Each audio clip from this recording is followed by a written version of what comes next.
주옵소서. 우리 주 예수 그리스도 이름으로 기도드리옵나이다. 아멘. 성경 말씀 함께 보시겠습니다. 구약성경 이사야 52장 13절 말씀부터 53장 6절의 말씀 보도록 하겠습니다. 이사야 52장 13절부터 53장 6절까지입니다. 구약성경 1032페이지 33페이지 있습니다. 이사야 52장 13절부터 53장 6절까지 보도록 하겠습니다. 보라 내 종이 행동하리니 받들어 높이 들려서 지극히 존귀하게 되리라. 전에는 그의 모양이 타인보다 상하였고 그의 모습이 사람들보다 상하였으므로 많은 사람이 그에 대하여 놀랐거니와 그가 나라들을 놀라게 할 것이며 왕들은 그로 말미암아 그의 입을 봉하리니 이는 그들이 아직 그들에게 전파되지 아니한 것을 볼 것이요 아직 듣지 못한 것을 깨달을 것입니다. 우리가 전한 것을 누가 믿었느냐? 여호와의 팔이 누구에게 나타났느냐? 그런 주 앞에서 자라나기를 연한 순 같고 마른 땅에서 나온 뿌리 같아서 곧 모양도 없고 형체도 없은즉 우리가 보기에 흠모할 만한 아름다운 것이 없도다. 그는 멸시를 받아 사람들에게 버림받았으며 강보를 많이 겪었으며 질보를 아는 자라. 마치 사람들이 그에게서 얼굴을 가리는 것 같이 멸시를 당하였고 우리도 그를 귀히 여기지 아니하였도다. 그는 실로 우리의 질보를 지고 우리의 슬픔을 당하였거늘 우리는 생각하기를 그는 징벌을 받아 하나님께 맞으며 고난을 당한다 하였노라. 그가 찔림은 우리의 허물 때문이요 그가 상함은 우리의 죄악 때문이라. 그가 징계를 받음으로 우리는 평화를 누리고 그가 채찍에 맞음으로 우리는 나음을 받았도다. 우리는 다 양 같아서 그릇 행하여 각기 제 길로 갔거늘 여호와께서는 우리 무리의 죄악을 그에게 담당시키셨도다.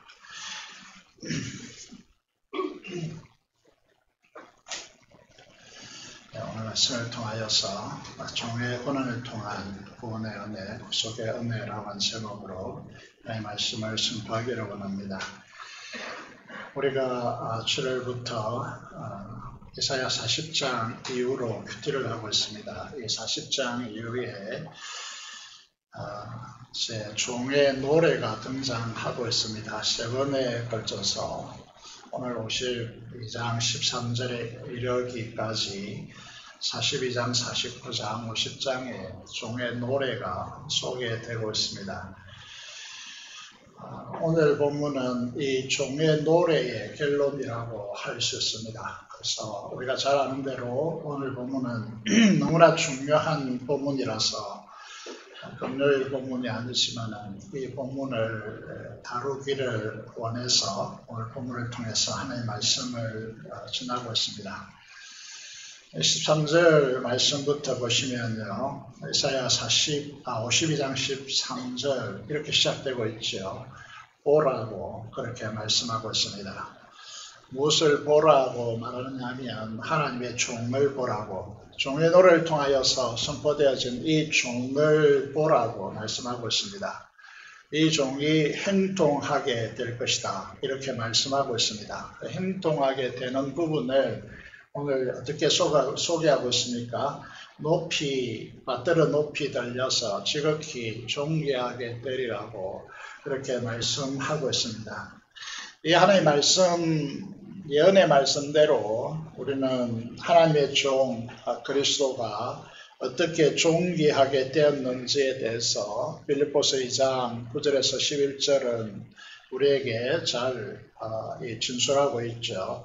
하나님께서 그를 지극히 높이시고 모든 세상에 존재하는 이름들 중에서 가장 뛰어난 이름으로 세우시고 하늘에 있는 자들 또 땅 위에 있는 자들뿐만 아니라 땅 아래에 있는 자들 모든 피조물들은 이 예수 그리스도의 이름 앞에 무릎 꿇게 하시고 주라 시인하여 하나님께 영광을 돌리게 하셨다라고 예수님께서 태어나기 650년 전에 예언된 이 말씀이 650년 후에 어떻게 성취되는가를 우리에게 보여주고 있는 것이죠. 예수 그리스도께서 이루신 이 역사는 우리와 무슨 상관이 있겠는가라는 부분이 우리에게 중요하겠죠. 그죠? 그래서 에베소서 2장 6절에 자주 말씀드린 대로 우리가 주님과 함께 보좌에 앉아서 요한계시록 22장 5절의 말씀을 보면 세세토로 우리가 왕노릇하리라고 그렇게 말씀하고 있습니다. 어떤 사람들이 이 축복에 참여하게 되는가? 지극히 존귀하게 되신 예수 그리스도와 함께 세세토로 왕노릇하는 자리에 참여할 것인가에 대해서 주님께서 이렇게 말씀하시고 있습니다. 누가복음 22장 28절에서 30절의 말씀을 보시면 내 나라에서 내 상에서 먹고 마시며 보좌에 앉아 이스라엘 12지파를 다스리게 하려 하노라고 그렇게 말씀하고 계시죠. 어떤 자들이 그렇게 되는가 하면 28절이죠. 너희는 나의 모든 시험 중에 항상 나와 함께 한 자들인즉 이렇게 말씀하고 있습니다. 그 조건을 말하고 있습니다. 그래서 그 하나님 나라를 맡아서 세세토로 왕노릇하는 자들은 누구냐면 주님의 모든 시험 중에 항상 함께 한 자들이다. 이렇게 말씀하고 있는 것이죠. 그래서 우리는 이런 용어를 쓰죠. No cross, no crown. 십자가 없는 영광은 없다라고 하는 말을 쓰게 되는 것입니다. 고난 없는 영광은 어떤 것입니다. 고난 없는 영광은 다 가짜라는 것이죠. 그런 의미에서 오늘 이 부분을 가장 극적으로 서론적으로 드러내는 종의 노래의 총요약이고 본격적으로 진술하기 전에 서론으로 제시하고 있는 내용이 14절 15절입니다. 이게 좀 복잡한 구조를 가지고 있기 때문에 그래서 여러분 성경을 가지고 있다면 거기에 숫자들이 또 붙어져 있습니다. 그만큼 이 해석이 중요하다는 의미를 담고 있겠고요. 그래서 이 말씀을 이해하는 것은 우리 기독교 신앙인의 진수에 해당되는 가장 중추적인 것이기 때문에요. 이 부분을 잘 보셔야 된다. 그렇게 말씀을 드릴 수 있습니다. 14절을 보시면요. 여러분 성경에 이렇게 되어 있습니다. 전에는 그의 모양이 타인보다 상하여 그의 모습이 사람들보다 상하였으므로 많은 사람이 그에 대하여 놀랐거니와 이렇게 되어 있습니다. 이게 그에 대하여 이 문장이요. 원어를 통해서 좀 설명하면 이게 많은 사람이 그에 대하여 놀랐거니와 이것이 이제 14절에 제일 처음에 등장하고요. 그 다음에 전에는 그의 모양이 이렇게 도치되어 있습니다. 그래서 이제 또 그에 대하여 놀랐거니와 이게 이제 이 3번에 숫자를 붙여서 여러분 성경의 몇 부분에 보면 3번 he라고 하는 히브리어의 원어에 너라고 하는 you라고 하는 이게 대하여 놀랐거니와 이렇게 되어져 있음을 이제 주석해 놓고 있습니다. 이 히브리어 원문을 가장 충실하게 번역한 영어 성경이 있는데 영어 성경 여러 가지가 있습니다. 잘 모르는데 NIV도 있고 또 킹 제임스 버전이라고 해서 KJV도 있고요. 또 오늘 소개하려고 하는 NASB라고 하는 성경도 있습니다. 이 원문을 가장 충실하게 반영하여 번역한 것이 NASB인데요. 여기에 보면 이렇게 되어 있습니다. 많은 사람이 너를 보고 깜짝 놀랐다 혹은 기막혀 했었다라고 하는 것으로 번역되어 있습니다. 여기에 너라고 하는 you라고 하는 것이 이제 정확하게 번역되어 있는데요. 이는 이스라엘을 의미하고 있다 이렇게 말씀드릴 수 있습니다. 다시 말해서 이 한 절에서요. 이스라엘과 하나님의 종 그를 비교하여서 종을 아주 강조되어서 드러나는 그런 문장 구조로 되어 있다는 것이죠. 그래서 우선 이제 너에 대해서요. 많은 사람들이 너를 보고 깜짝 놀랐다 혹은 기막혀 했었다.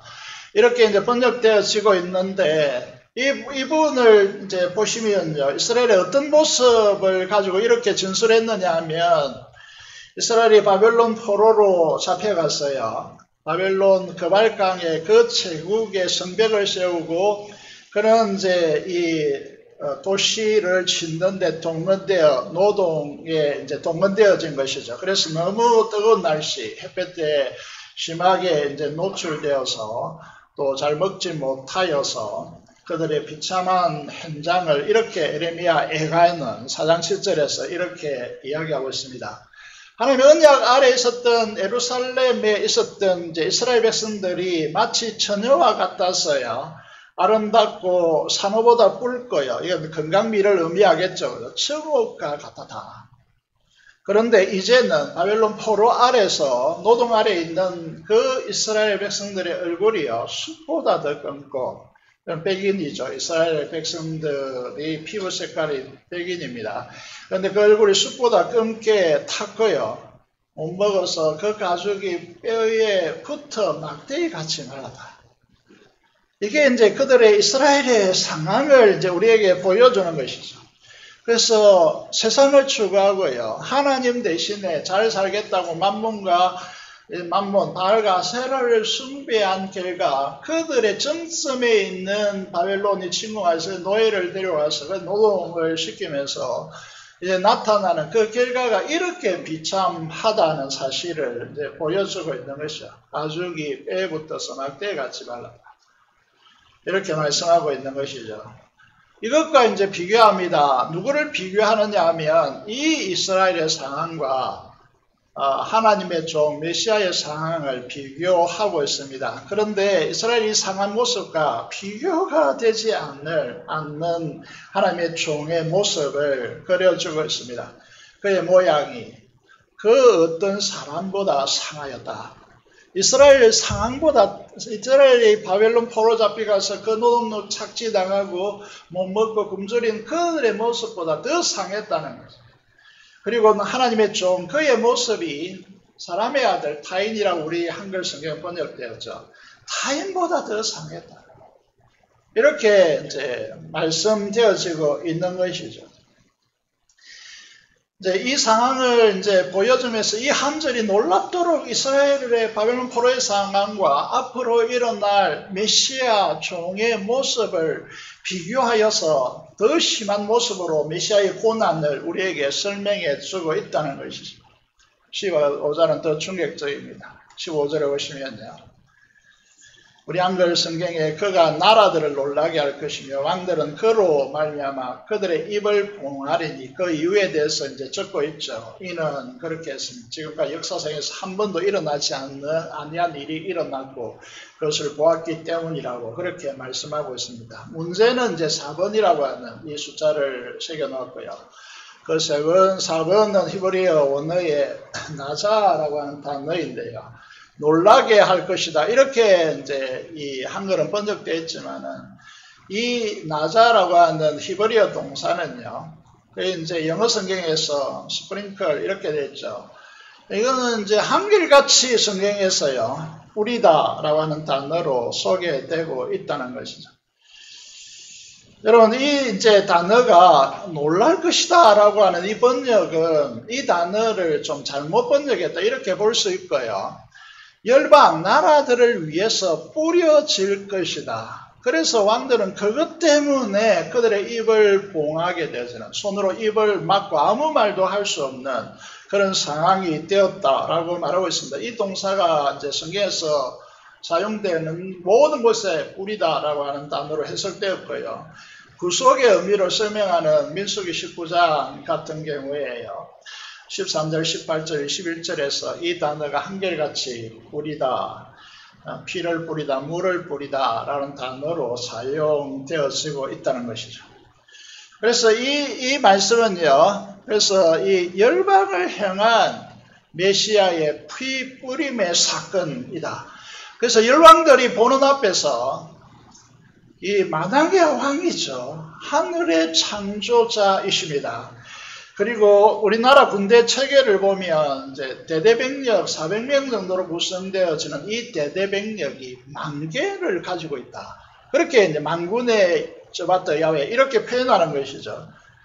그리고 바람과 파도를 다스릴 수 있는 분이고 죽음을 정복할 수 있는 분이신데 이분이 여왕들이 제국의 여왕들이 보는 앞에서요 무기력하게 죽는 것입니다. 그래서 죽는데 보니까 이렇게 선포하는 것입니다. 실상은 무엇이냐라고 하는 것이죠. 이런 제국의 왕들이 그들이 추구하는 목표가 무엇입니까? 그것은요, 그들이 이 나라를 정복하고 군사적 힘을 통하여 나라를 정복하고요. 그리고 그 나라에 평화를 준다라는 미명 아래서 노동을 착취하고 자기의 이 제국을 건설하고 그 힘을 통하여 굴복하고 복종하고 세금을 내면 너희들의 평화를 지켜주겠다는 방식으로 제국과 그 제국의 왕들이 일했단 말이죠. 그런데 그들의 왕의 왕이신 왕들의 왕, 이게 이제 만왕의 왕이라는 뜻인데 그 왕이 무기력하게 이런 엄청난 천지를 창조할 수 있는 힘을 가지고 있고 능력을 가지고 있고 만 개의 군대를 움직일 수 있는 그런 능력을 가지고 있는 분이 그들 왕들이 추구하는 그 제국의 영광을 추구하지 않고 무기력하게 십자가에 못 박혀 죽어버리는 이 사건을 보면서요. 의아해하고 쳐다보고 있는데 그 의미를 설명하고 있는 것입니다. 이것은 모든 죄에 빠진 인류를 구원하고 그들에게 진정한 평강을 주심으로 평화를 심는 것이다 라고 하는 것이죠. 여러분 이것은요 엄청난 충격을 가져오는 것입니다. 다시 말해서 입을 봉할 수밖에 없는 지금까지 역사에서 추구한 그 제국의 역사에서 여러분 이 세상의 세계의 역사에서 추구한 그 방향성과 전혀 동떨어질 뿐만 아니라 이것은 일어날 수도 없었고 한 번도 일어나지 아니한 일이었기 때문에 그들은 입을 다물 수밖에 없는 것이죠. 그래서 이 이제 제국의 열왕들이요, 그들 앞에 펼쳐진 이사야서가 이게 환상을 보고 있는 것이죠. 이 제국의 여왕들이 지금까지 애굽의 파라오가 바벨론 내 느부갓네살이 페르시아의 128도라고 하는 에스라스를 보시면요. 128도, 우리나라가 몇 도이죠? 8도라고 이야기하죠. 128도요. 그걸 지배하고 있는 아수에르 왕의 시대를 우리에게 보여주고 있잖아요. 그런 제국이요, 더 우리에 가까이 다가오면 천황이라 그래가지고 일본이 나라 동아시아를 점령하고 미국까지 점령하려고 했던 그런 이제 추구를 생각해 보면서요. 그들 앞에요, 이 십자가 무기력하게 정말 사람들에게 조롱받으면서 죽어가는 이 십자가 그들 앞에 나타나는 것이죠. 그 실상을 이렇게 선포하고 있는 것입니다. 이 실상은요, 모든 나라의 백성들을 구원하고 그들에게 평강을 주기 위한 핏불입니다. 이렇게 이제 선언하고 있는 것이죠. 이걸 보면서 놀라움과 경이로움 앞에서 충격적인 이 사실 앞에서 그들은 입을 다물 수밖에 없는 그런 상황을 오늘 본문에서 연출하고 있는 것입니다. 여러분 오늘 이것은요, 이 십자가가 누구에게 어떤 사람에게 어떤 상황 속에서 드러나든지 간에 이 십자가를 대면하는 모든 인간은 한결같은 이 반응이 그들 인생 속에 찾아온다는 것입니다.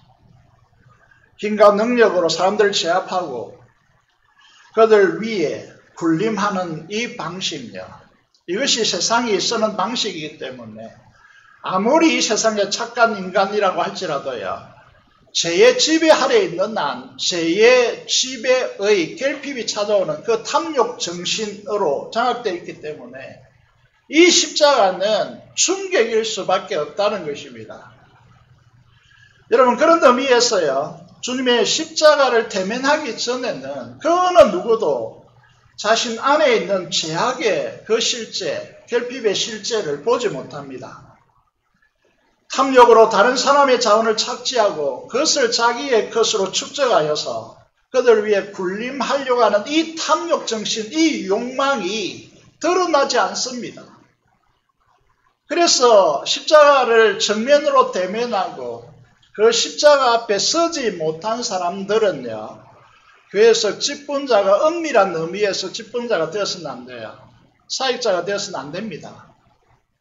여러분, 교회에 섬기려고 나서서는 안 되는 사람들이에요, 이 사람들은.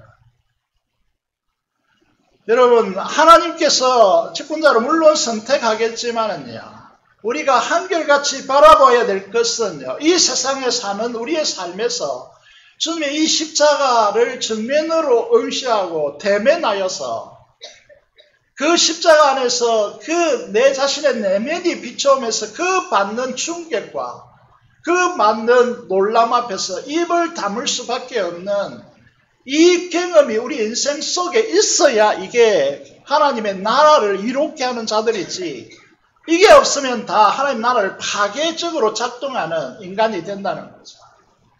그런 의미에서 우리는 십자가를 경험했습니까? 십자가를 대면했습니까? 여러분, 눈앞에 펼쳐지는 십자가를 경험했습니까? 이렇게 묻는 것이죠. 이게 있어야 여러분, 우리가 이제 이 영화에서 이제 많은 부분에서 등장하는 것 같아요. 자기의 이 보복과 굴림에 이 칼을 내려놓는 그런 은혜가 임한다라고 하는 것이죠. 이 십자가를 경험하지 못하고요, 교회 안에서 자기 주장을 펼치기 시작하면요, 불행해집니다. 자신뿐만 아니라요, 주변과 그의 가정과 그의 후손들이 불행해지는 것이죠. 그런 의미에서 우리는 이 십자가를 대면했는가라고 말하게 되는 것이죠. 그래서 사도 바울도 이 주님의 십자가를 발견하고, 그는 어떻게 말하죠? 하루다 나여 망하게 되었도다라고 그렇게 고백하게 되어지는 것이죠.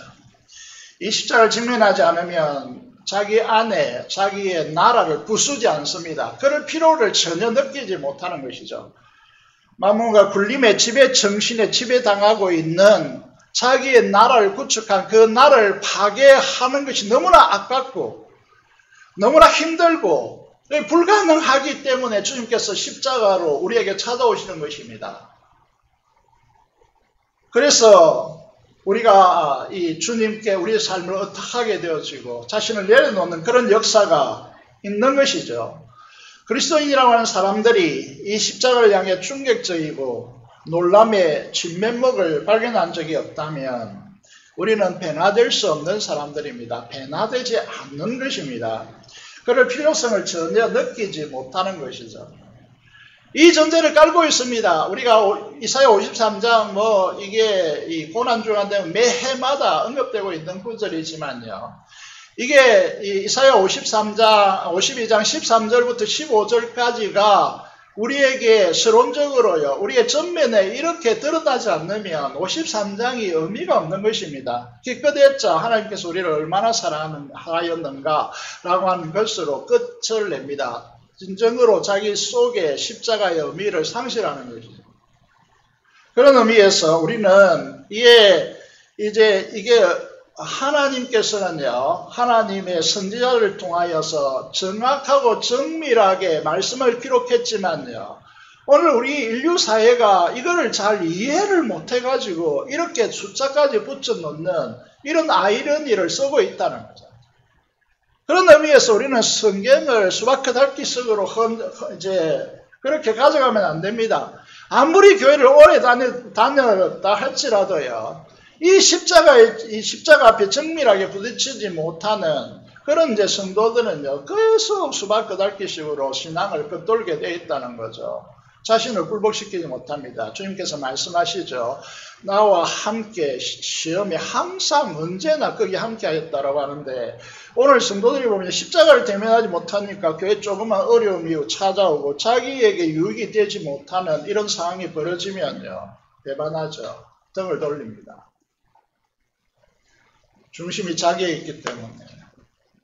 이런 현상이 비일비재하게 일어나는 이유가 이제 어디에 있겠습니까? 그런 부분에서 우리가 보셔야 된다는 거죠. 이런 전제 아래서 53장은요, 이 경이로움, 이 정말 입을 다물 수밖에 없는 이 놀람 속에서 네 가지 놀람에 대해서 기록하고 있다는 것입니다. 1절, 2절의 말씀을 보시면 53장 1절, 2절을 보시면요. 첫 번째 놀람에 대해서 기록하고 있습니다. 충격적이라는 것이죠. 이 세상은 구원자, 세상을 구원자, 뭐 대통령, 뭐 왕들 이런 자들이 세상을 구원할 것 같던데 우리가 놀라워하는 것은 무엇이냐 하면 여호와의 구원이 누구를 통해서 이 세상에 드러나느냐라고 하는 것이죠. 2절에 보면요. 메마른 땅에 좀 복잡한 구조를 가지고 있지만 요약하면 이렇습니다. 메마른 땅에 뿌리를 받고 스스로 가까스로 돋아난 새순, 햇순과 같은 존재가 구원을, 인류의 구원을 가져오는 존재라고 하는 것이죠. 자신들이 세상의 구원자라고 그렇게 자신을 세상에서 치켜 올리며 세상의 구원자로 그렇게 정보활동을 벌리고 또 세상에 그런 이치를 주르겠던 사람들이 있죠. 그죠? 그래서 우리가 잘 아는 대로 알렉산더나 로마의 옥타비아누스나 또는 철학적으로 보면 소크라테스나 그의 제자들이라고 할 수 있는 그의 제자가 플라톤이고 플라톤의 제자가 아리스토텔레스인데 아리스토텔레스 집대성대죠. 그래서 이제 아리스토텔레스쯤 되면 모르겠는데 여러분 이제 이 로마의 지배 아래에 있죠. 그리고 목수의 아들로 찢어지게 가난한 집안에서 마국간에서 태어났죠. 그리고 이제 배운 적이 없죠.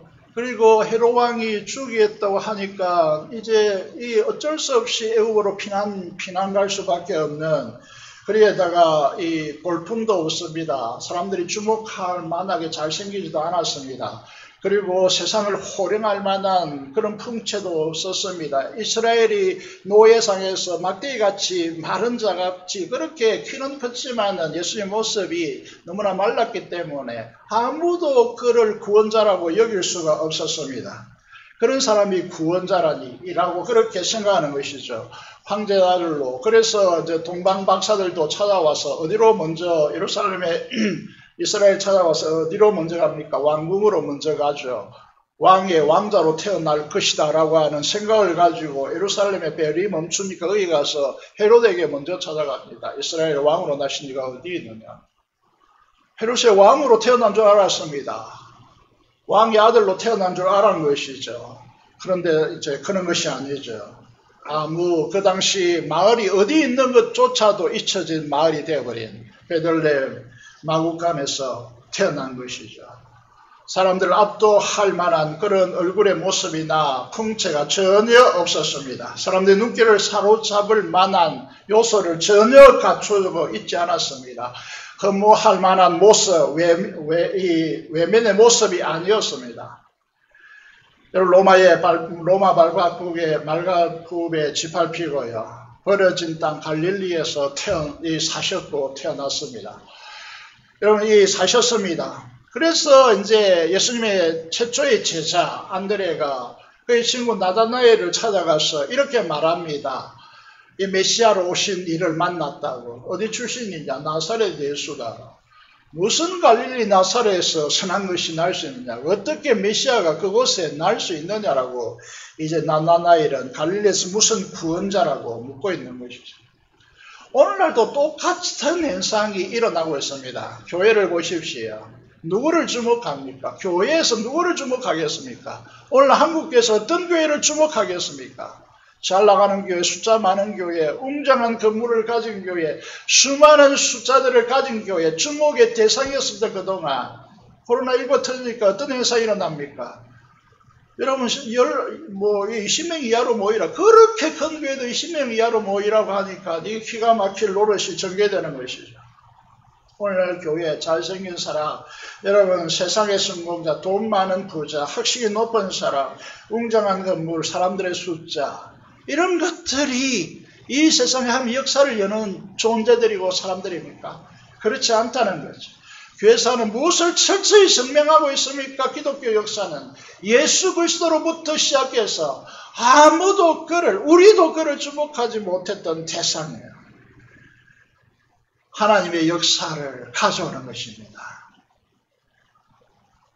하나님의 역사는 이렇게 말합니다. 가장 연약한 곳에서 오로지 하나님을 믿고 헌신하는 사람들을 통해서 그들의 작은 순종으로 하나님께서 그들과 함께 하셔서 하나님의 역사를 운행해 오신 것입니다. 다시 말해서 인류 구원의 역사를 일으키신 것이죠. 역사에 오신 것입니다. 여러분, 오늘 교회에서요, 교회 안에서 자기 주장 의지가 강하고 거만한 사람이 아닙니다. 철저히 순종하는 사람들을 교회 직분자로 세워야 하는 이유가 이렇습니다. 세상에서 잘 나가는 사람들이 교회에 들어와서 세속성을 가지고 만문과 여러분 굴림의 이 철학을 가지고 교회 안에서 자기를 주장하고 펼치는 이 사람들이 교회의 직분자가 된다고요. 그거는 그 교회가 망하는 길로 걸어가는 거죠. 겸손하고 자기의 굴림에 이 만몬의 이걸 십자가에 처리하고 못 받고 주님을 오직 의뢰하고 하나님의 말씀에 순종하는 사람을 통하여서 하나님이 역사하신다는 거죠. 돈이 많다고요. 목소리가 높다고요. 교회에 헌신한다고요. 심지어 이렇게 말씀드릴 수 있습니다. 투표로 결정하는 일이지만 많은 사람들의 인정을 받는다고요.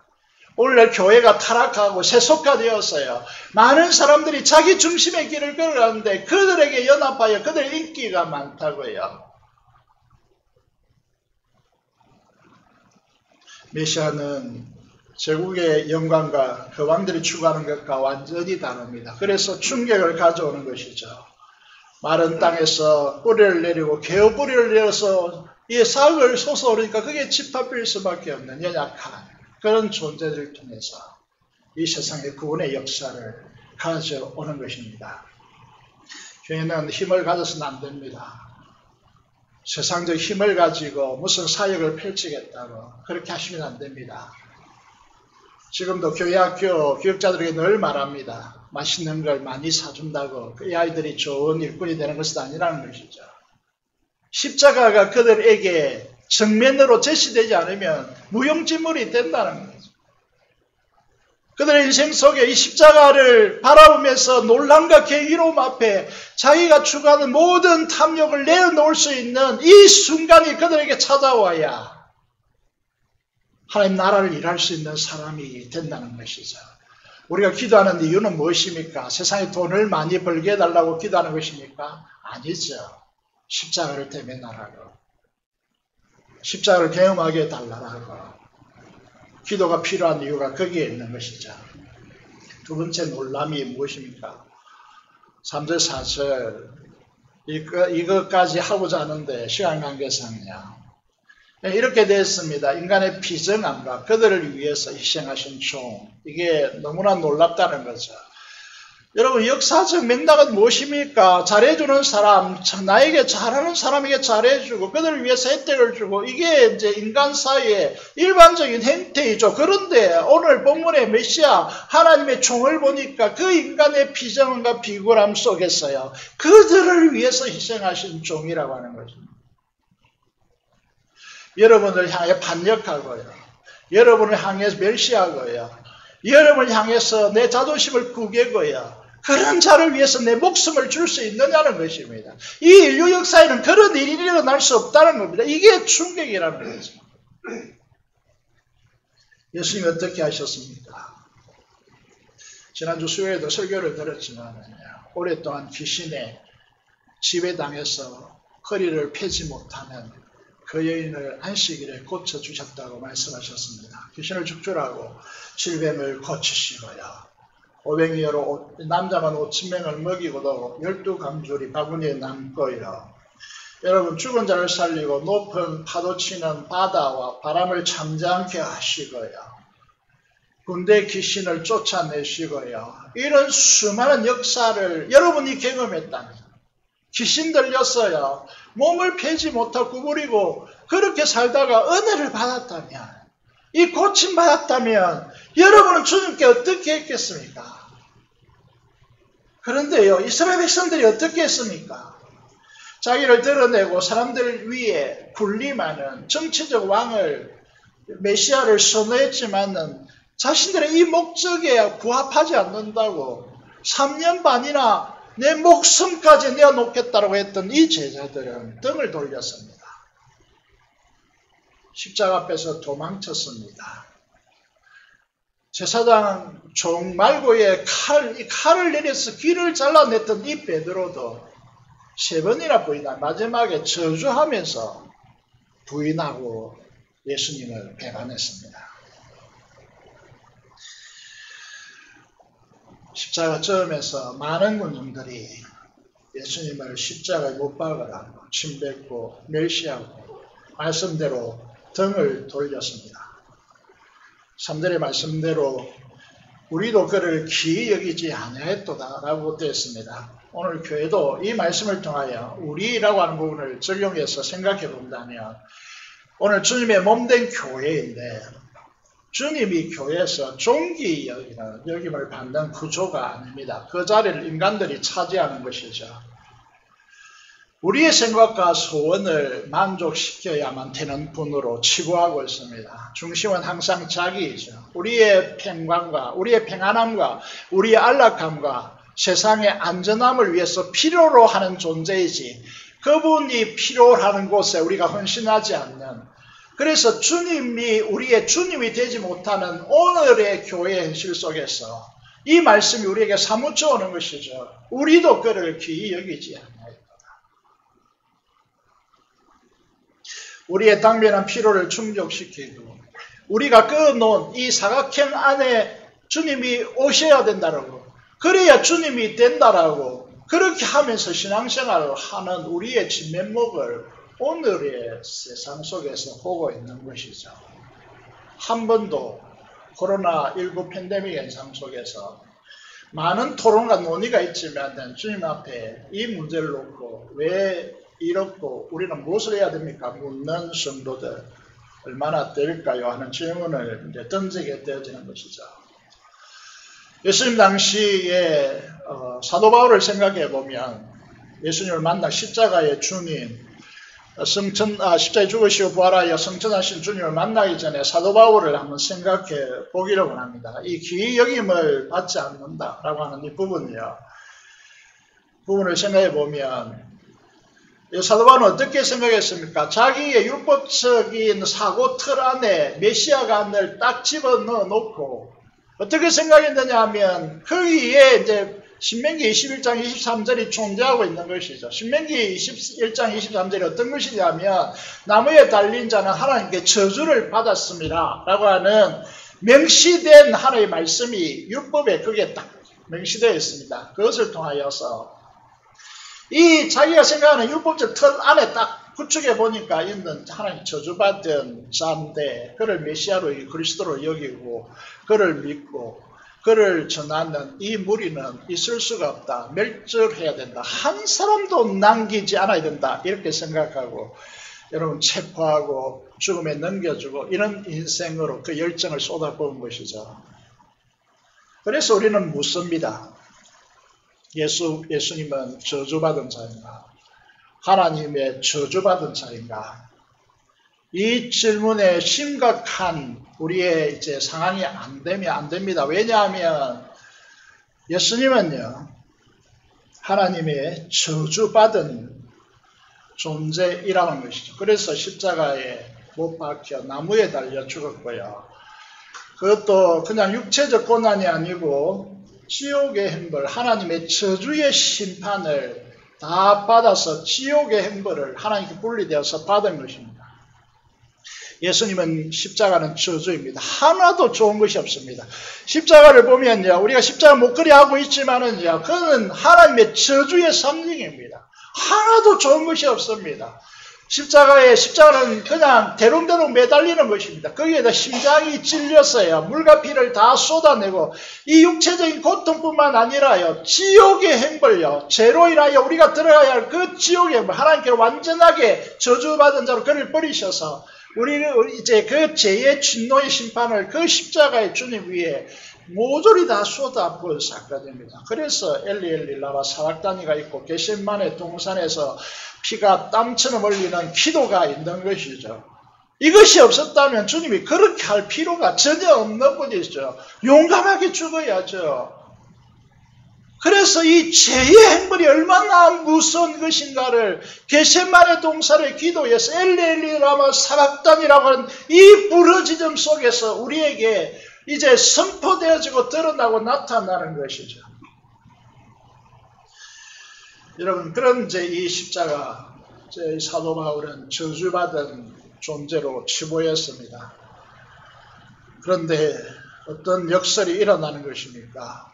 이 십자가 주님을 만나고 난 뒤에 성령 하나님의 역사를 경험하니까 예수를 저주할 자라 하지 않고 주시라 바뀌는 이 위대한 대전환 혁명이 인생 속에 찾아오는 것이죠. 이 혁명이 일어나야 우리가 진짜 그리스도인이 되는 것이죠. 초등학교 때인가 중학교 때인가 모르겠지만 교과서에 한재규 소령이라는 분의 죽음을 기록하고 있습니다. 오래돼서 정확하게 기억이 나지 않지만요. 수류탄 투척 훈련을 하는 군인이 너무 두려워서 핀을 꽂고 던지지 못하고 그냥 걸친 것이죠. 그러면 터져 그 3년 부대원들이 다 죽습니다. 그래서 강재규 소령이 거기에 몸을 덮어서 상한 것이죠. 의인을 위하여 죽는 자가 쉽지 않습니다. 선인을 위하여 죽는 자가 혹 이렇게 있습니다. 그렇지만 죄인을 위해서요. 내가 모르는 저 감옥에 있는 죄인을 위해서 대신하여 죽을 수 있는 인간이 도대체 몇이나 되겠습니까? 로마서 5장 8절을 이렇게 말씀하고 있습니다. 이 십자가의 본질에 대해서 우리가 아직 죄인 되었을 때 그리스도께서 우리를 위하여 죽으심으로 하나님께서 우리에게 대한 자기의 사랑을 확정하시는 데 있습니다. 우리가 얼마나 비굴한 인생인지 아십니까? 얼마나 비굴한지 아십니까? 얼마나 매정한지 아십니까? 이사야 53장 5절에 공동번역은 이렇게 번역했습니다. 그를 찌른 메시아 주님을 찌른 것은 우리의 반역죄요. 그를 어스러뜨린 것은 우리의 악행이었다. 저는 저에게 번역할 수 있는 하나님의 인준이 일어난다면 저는 이렇게 번역할 것입니다. 주님께서 지옥의 심판을 받은 것은 우리의 이 반역죄고 그를 지옥의 그 구렁텅이에 밀어넣은 것은 우리의 악행 때문이었다. 육체적인 부분을 영적으로 좀 바꾸어서 해석해야 된다고 저는 생각하는 그런 사람입니다. 사람의 비정함은 무엇입니까? 우리는 다 양 같아서 그러다가 각기 제 길로 갔거든 여호와께서는 우리 무리의 죄악을 베게 담당시켰었도다라고 말하고 있습니다. 이 엄청난 구원을 받은 우리들이 여전히 십자가를 외면하고 주님의 몸된 고난, 지난주에 이 김성근 권사님 오빠 되시는 김철중 장로님, 우리 교회는 아닙니다. 수영교회 원로 장로님이시더라고요. 교회를 위해서 너무나 많은 헌신을 하셨고 수고하셨다라고. 그래서 이 코로나19 사회지만 그 교회에 많은 성도들이 존경하여서 많이 참여하였다고 담임 목사님 그렇게 소개하더라고요. 그러면서 이런 내용이 등장하더라고요. 이분은 추모사 글에서 이렇게 내용이 등장하더라고요. 이분은 그리스도의 남은 고난을 그의 몸된 교회를 위하여 자기 몸에 채우신 분이라. 이보다 더 아름다운 인생을 이렇게 추앙하는 글이 있을까, 추모하는 글이 있을까라고 생각합니다. 우리는요, 그런 엄청난 지옥의 행보를 받으면서까지 우리를 사랑하시고 우리를 구원하신 그 주님의 은혜와 그 주님을 인하여 우리에게 부으신 이 평강의 축복을 가지고 있음에도 불구하고 자기를 피로를 쫓고 자기가 조그마한 교회에서 힘든 일이 있으면 배반하고 배신하고 매정하고 등을 돌리고 하는 우리의 모습과 이스라엘과 너무 닮아있고 그래서 이 시대에서 이 코로나19 이 팬데믹 전국에서 주님을 보라고 종을 보라고 오늘 본문 시작은 보라라고 그렇게 시작했습니다. 보라고 제발 좀 다른 걸 보지 말고 주님을 보라고 그렇게 말씀합니다. 여러분 매정하지 않습니까? 나의 시험 나의 시험은 꼭 교회의 시련이죠. 교회의 힘듦입니다. 이 상황 속에서 여러분 등을 돌리고 있지 않습니까? 몸을 빼고 있지 않습니까? 여러분 자기 중심에 자기 필요를 쫓아서 주님을 필요로 하는 그런 존재들이 아닙니까? 결론은 이렇게 말씀드리고 싶습니다. 여러분 십자가를 만났습니까? 십자가 못 박혀 피 흘리시는 주님을 목도한 적이 있습니까? 그래서 만문과 굴림의 세상적인 삶을 살아가는 내가 충격을 입을 다물고 목 놓아 울면서 나를 용서해달라고 몸부림치고 뒹굴면서 기도한 적이 있습니까? 여전히 탐욕을 통하여서 굴림의 이 성공, 세상 성공을 추구하면서 주님을 나의 적재적소에 들어와서 나의 이 원하는 바를 충족시켜 달라고 하는 이런 신앙 구조를 가지고 있지 않습니까? 그래서 교회가 필요로 하고 교회가 어려움 당하는 그곳에서 언제나 무관심으로 점철하는, 그러면 교회는 주님의 몸이기 때문에요. 교회에 대한 관심을 끝나는 것은 주님의 사랑을 끝나는 것과 동일한 선상에 있습니다. 이제 스쳐왔습니다만은 주님의 구조는 무엇입니까? 여기에 보시면요, 이렇게 말씀하고 있죠. 바울 10장 45절입니다. 인자에 온 것은, 인자는 누구를 말하죠? 예수님을 말하죠. The Son of Man이라고 더자를 붙였습니다. 아까는 Son of Man이다. 타인을 번역할 때 더자를 붙이지 않았습니다. 정관사를. 여기에는 더자를 붙입니다. The Son of Man이라고 인자를요. 인자에 온 것은, 이거는 천사들과 비교되는 하나님의 아들을 지칭하는 교유명사입니다. 인자에 온 것은 성김을 받으려 함이니라. 교회로 우리가 존재하는데 여러분 교회로부터 뭐 섬기려고 받으려고 하십니까? 교회는 섬기는 공간이에요. 우리는 성도는 두 가지 부류밖에 없습니다. 배우는 자로 아니면 섬기는 자냐. 섬김을 받으려 하지 마십시오. 그걸 거부하셔야 됩니다. 오히려 도리어 섬기려고 자기 목숨을 많은 사람들한테 선물로 주려 함이니라. 그렇게 되어 있습니다. 요한일서 3장 16절 잘 알고 계시죠? 요한복음 3장 16절과 이제 쌍둥이 말씀이라고 할 수 있죠. 요한일서 3장 16절이. 이로써 우리가 사랑을 알고 이 십자가의 사랑을 알았다면 우리가 형제를 위하여 목숨 주는 것이 마땅하다고 그렇게 말씀하고 있죠. 중심을 옮기셔야 합니다. 여러분 자신에게서요. 여러분 자신 때문에, 여러분 평안함 때문에, 여러분 그 무엇 때문에 사는 인생이 아니고 주님을 위해서 내 형제, 다른 사람을 위해서 목숨 주는 사랑을 펼쳐가야 될 존재들이 우리들이라는 것이죠. 우리 교회는 제가 사역한 초기부터야 십자가 정밀하게 부가되는 교회가 되기를 원했습니다. 모든 성도들이 이 십자가 복음을 알고 이 십자가 도가 정확하게 부가되어지고 십자가를 대면하여 경험하는 그런 성도들이 되기를 원했습니다. 그래서 여기에 어느 교회보다 집중했을 거예요. 그래서 이 십자가 도 앞에 우리 재건부산교회가 서기를 원합니다. 이 세상에는 교회가 참 많습니다. 여러분이 교회 오는 과정에도 아마 수십 개의 교회를 지나쳐서 도로에 차를 몰고 오십니다. 왜 재건부산교회에 오십니까? 부모 때문에요. 이미 그런 시기는 지났습니다. 말세치 말에요. 십자가의 도가 구가되는 교회가 어디인가를 찾으셔야 됩니다. 그런 교회가 되기를 원합니다. 오늘 이사야 52장 13절부터요. 이건 우리에게 완전히 텍스트와 같은 부분입니다.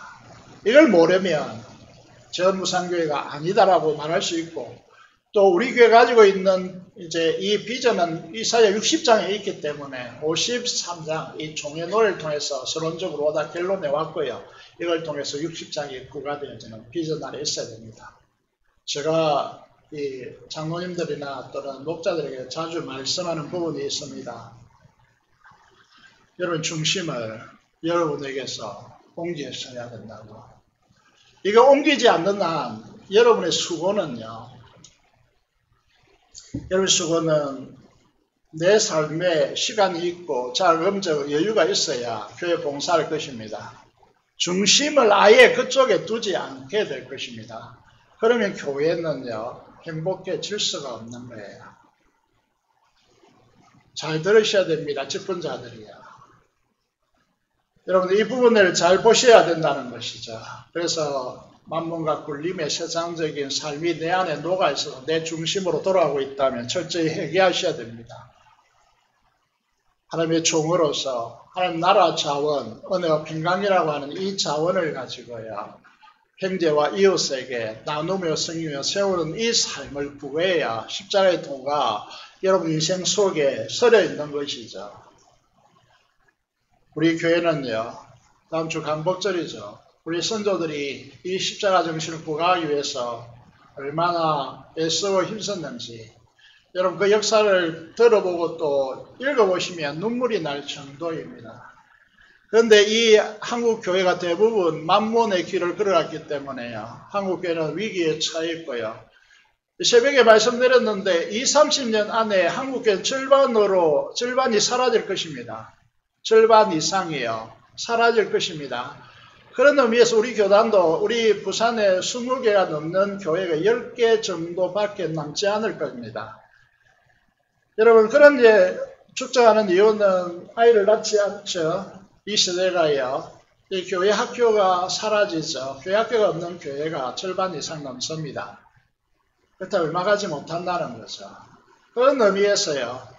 저희 교회는 죽으라고 우리 아이들, 학생들, 청년들 여기에 선폭적으로 쏟아부을 것입니다. 여러분 그런 의미에서요. 오늘 우리가 걸어가는 이 길, 왜 우리 이제 어른 세대들이요. 왜 우리에게 관심이 없는가 이렇게 말하지 마십시오. 우리 다음 세대가 없다면 우리도 없습니다. 하나님 앞에 어떻게 책임을 지려고 하시는 것이죠. 그런 의미에서요. 오늘 우리가 걸어가는 이 길, 두 가지를 오늘 말씀을 드렸습니다. 여러분 인생 속에 십자가가 경험되었는가. 그래서 만몬과 굴림의 이 시대적 정신, 제국주의의 이 세계사의 역사 속에 녹아있는 이 지배가 여러분에게서 사라졌는가.